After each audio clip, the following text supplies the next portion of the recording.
नमस्कार, news flesh में आपका स्वागत है। बढ़ते हैं आज की ताजा खबर की ओर। जयपुर में ग्राम बचाड़ा स्थित श्री संकट मोचन हनुमान मंदिर में बड़े ही भक्तिपूर्ण माहौल और हर्षोल्लास से साधु संत समाज एवं भक्तों की उपस्थिति में भव्य पौष बड़ा महोत्सव आनंद पूर्वक मनाया गया। श्री भगवान के विग्रह के दर्शन मात्र से ही मंदिर में आने वाले सभी भगवान के भक्त प्रेमियों को अति परमानंद की अनुभूति हो रही थी।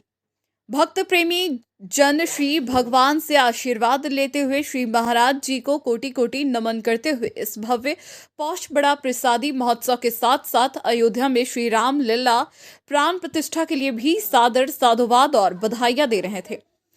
जैसा कि मंदिर के श्री महंत और संयोजक श्री सुदर्शन दास जी महाराज ने बताया कि इस पौष बड़ा महोत्सव के आयोजन में 10,000 सभी उम्र वर्ग के भक्त माता बहनों अनुयायी और श्री ठाकुर प्रेमियों ने इस पौष बड़ा प्रसादी का आनंद लिया। जय जय श्री राम और जय श्री राम के जयकारों से माहौल और भक्तिमय हो गया। वाकई इस विशाल भव्य पौष बड़ा महोत्सव के आयोजन में उमड़ी भक्तों की तादाद में भी भक्त प्रेम, अनुशासन, समर्पण, निष्ठा और लगन देखते ही बनती थी। महाराज जी, ये क्या प्रोग्राम रखा गया है और क्या प्रायोजन रहता है इसके पीछे?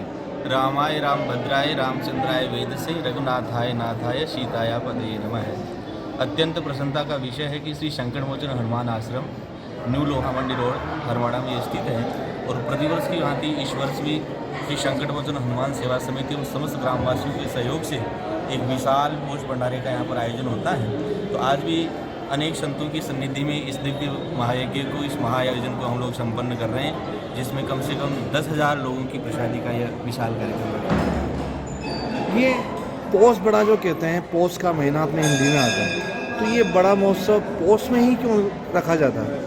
पौष में देखिए, हमारे यहाँ ठाकुर जी की जो सेवा विधि है वो प्रत्येक समयानुकूल और ऋतु के अनुसार सेवा होती है। जैसे ठंडी होती है तो ठंडी के व्यंजनों का भोग लगता है, गर्मी होती है तो गर्मी के अनुसार भगवान की राग सेवा वैसी सेवा होती है।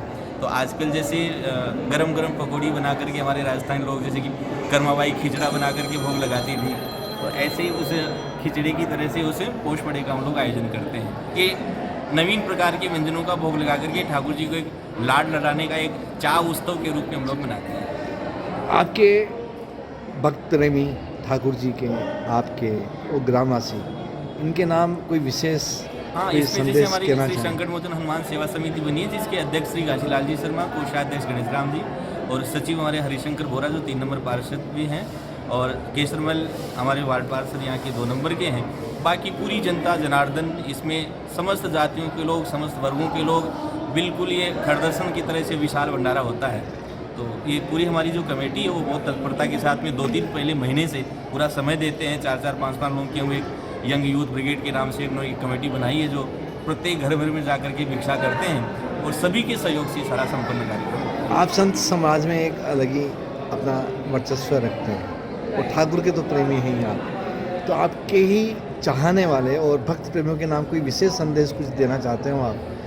हम तो यही चाहते हैं कि मतलब वर्तमान में देखो, हमारी सनातन भारतीय संस्कृति का जो उत्थान हो रहा है, अभी अभी हम लोगों ने रामोत्सव जो भगवान श्री रामभद्र की दिव्य प्रतिष्ठा महोत्सव को मनाया है। एक पूरे विश्व में हमारे भारतीय जो आध्यात्मिकता की जो शक्ति है उसका पूरा विश्व दर्शन कर रहा था। तो ऐसा लगता है कि वास्तव में एक विश्व गुरु के पद के ऊपर हमारी जो ऋषि संस्कृति थी और उसी ऋषि संस्कृति का हमें मनोमुकुल करके अनुकरण करना चाहिए। हमारे बच्चों में से संस्कार हों, वो मंदिर आएँ, दीप जलाएँ, भगवान शिव का अभिषेक करें, तो ये मंदिर पुनः लौटने की एक परंपरा फिर से जागृत हुई है। अभी की जो पीढ़ी है, युवा पीढ़ी और आने वाली भावी पीढ़ी, इनके लिए कुछ विशेष कैसे वो? मैं यही कहना चाहूँगा कि वर्तमान की जो युवा पीढ़ी है और भारत में युवा पीढ़ी एक बहुत समूचा पूरा वर्ग एक बहुतायत के रूप में है। शायद जितनी युवा पीढ़ी हमारे पास में किसी देश के पास में नहीं होगी। और युवा शक्ति की अगर युवा जो शक्ति हो एक तरह से अध्यात्म में लग जाए और अध्यात्म के द्वारा हम एक धर्म का मार्ग प्रशस्त करें, मैं ये कहना चाहूँगा कि वो मंदिर जाना चाहिए, क्योंकि मंदिर सब वर्गों को जोड़ लेता है। एक मंदिर हमारे बनाने से देखिए, एक किराने के सामान वाले की दुकान चलती है, विशाल भंडारा होगा तो आप एक सब्जी वाले की सब्जी भी चलेगी, पत्तल वाले की पत्तल धोना बिकेंगे, राशन के किराने का सामान बिकेगा। तो कितना मंदिर के माध्यम से बड़े बड़े अन्य क्षेत्र होते हैं, वहाँ से कितनी जगह हम लोग चैरिटेबल हॉस्पिटल इत्यादि बनाते हैं, उनकी व्यवस्थाएँ चलती हैं। तो अभी कोविड में आपने देखा कि बड़े बड़े मंदिरों से हम लोगों ने कितना सहयोग किया है। तो मंदिर हमारे संपूर्ण समाज को एक दिशा का निर्देश भी देता है।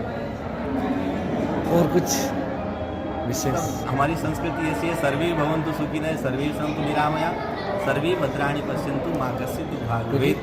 हम संपूर्ण विश्व का मंगल कामना करते हैं और इस महायज्ञ को आप सब लोगों ने, जिन जिन लोगों ने तन मन धन जिस प्रकार से भी इसमें सहयोग किया, खूब खूब धन्यवाद।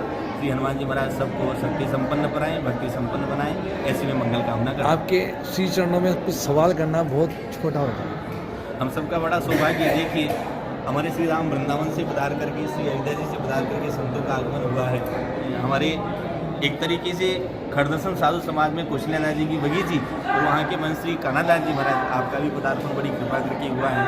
हमारे ज्येष्ठ गुरुभ्राता परम पूज्य श्री भगवान दास जी महाराज बड़ी दिव्य संत हैं। ऐसे संतों का समागम भी इस माध्यम से हम लोग आपस में मिलना जुलना हो जाता है, इसी माध्यम से एक संदेश की कामना है। अब एक तपस्वी मूर्ति संत हैं, आपके श्री चरणों में कोटि कोटि नमन प्रणाम। जय जय श्री राम। जय जय श्री राम। जय जय श्री राम।